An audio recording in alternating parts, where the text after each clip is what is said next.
déjà, il faut connaître ce que c'est donc déjà le cœur. Le cœur est défini comme étant un organe. Ça va donc être même l'organe quasiment le plus important du corps humain, puisque le cœur va être constitué principalement d'un muscle, d'où son appellation même de myocarde. Et le cœur va être donc la pompe du corps humain, parce que c'est cet organe qui va donc régir l'appareil circulatoire. Il va donc permettre de prendre le sang filtré et de l'envoyer donc au niveau de tous les organes du corps humain pour pouvoir donc faire vivre ces différents organes. Donc le cœur est un organe incontournable dans la vie de l'être humain.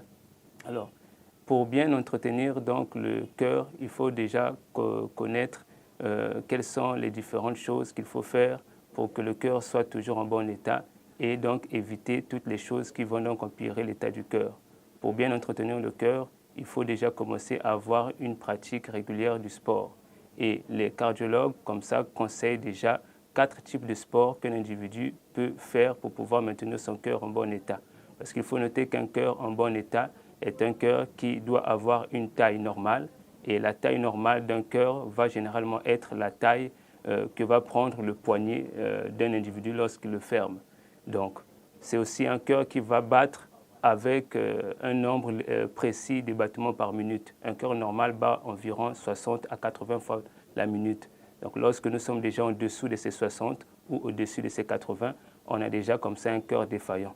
Donc il faut pratiquer donc le sport et éviter ce qu'on appelle la sédentarité, le fait de ne pas pratiquer une activité physique régulière, en pratiquer. Et les 4 différents sports que l'on doit pratiquer et qui sont conseillés sont donc le cyclisme, le fait d'avoir un vélo, sont aussi la natation, sont la marche à pied et donc la course à pied.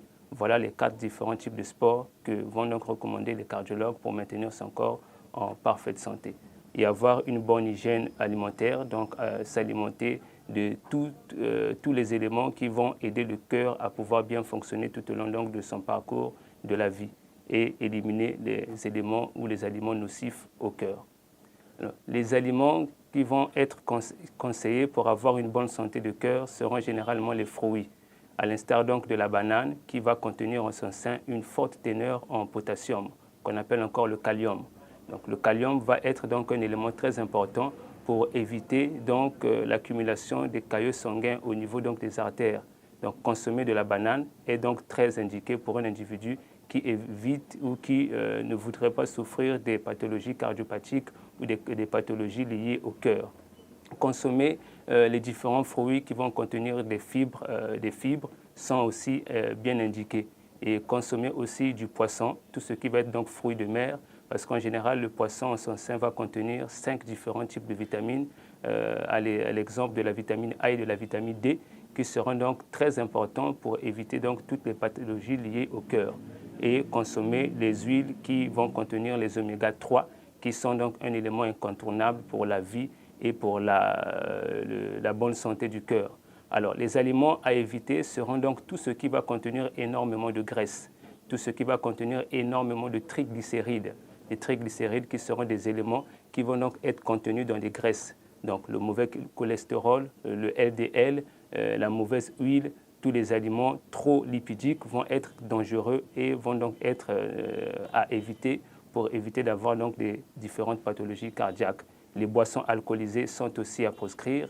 La cigarette, le tabagisme et l'ensemble de ces choses vont donc être à proscrire pour éviter donc la survenue des maladies cardiaques. Alors, déjà, pour éviter d'avoir un cœur défaillant, il faut éviter donc de passer trop du temps en position assise. Donc la position assise, la sédentarité prolongée va être un facteur de risque et un facteur de développement des maladies liées donc au cœur. Et ce qu'il faut aussi éviter, c'est qu'en dormant, les cardiologues généralement vont conseiller à cet individu qui a soit un début de problème lié au cœur ou presque pas, de pouvoir préférer de dormir sur son côté droit que de dormir sur son côté gauche. Parce que le cœur, comme nous l'avons dit, est un organe creux qui va donc avoir une partie de ses ventricules située vers la gauche. Ça fait que si un individu s'endort du côté gauche, il y aura une énorme pression au niveau de son cœur. Donc cela va emmener la survenue de certaines défaillances cardiaques comme l'apnée du sommeil. Voilà pourquoi les cardiologues diront qu'il faut donc dormir au niveau de sa position, de sa partie droite que de sa partie gauche. Voilà donc en général les gestuels et les postures qu'il faudrait donc éviter pour éviter la survenue des maladies cardiaques. Alors, il y a une liste comme ça des produits qui vont être, pour les utiliser, il faudrait donc faire énormément attention. Voilà pourquoi il est toujours conseillé avant donc de la prise d'un produit, surtout quand il s'agit d'un produit assez dangereux ou assez complexe, de pouvoir toujours se rapprocher auprès de son médecin ou de son pharmacien. Parce qu'un certain nombre de produits vont être contre-indiqués chez des individus qui ont déjà soit une insuffisance cardiaque, un problème lié au cœur, parmi lesquels on aura en position première les psychotropes, tous les produits qui vont donc agir au niveau du psychique, au niveau du mental, au niveau de l'humeur de l'individu, seront des produits déjà qui vont être contre-indiqués chez des individus qui sont sujets à souffrir des maladies cardiovasculaires. Mais on va aussi avoir certains produits comme les anticonvulsions, qu'on appelle encore des antiépileptiques, des produits qui viennent pour stopper l'épilepsie. Et on va aussi avoir dans la liste comme ça des produits comme des excitants, des produits qui viennent pour pouvoir tonifier donc, ou produire de l'excitation chez un individu. Voilà donc les différents types de produits qui vont être proscrits au moment chez un individu qui présente des signes ou pas d'une insuffisance cardiaque ou d'un problème lié au cœur.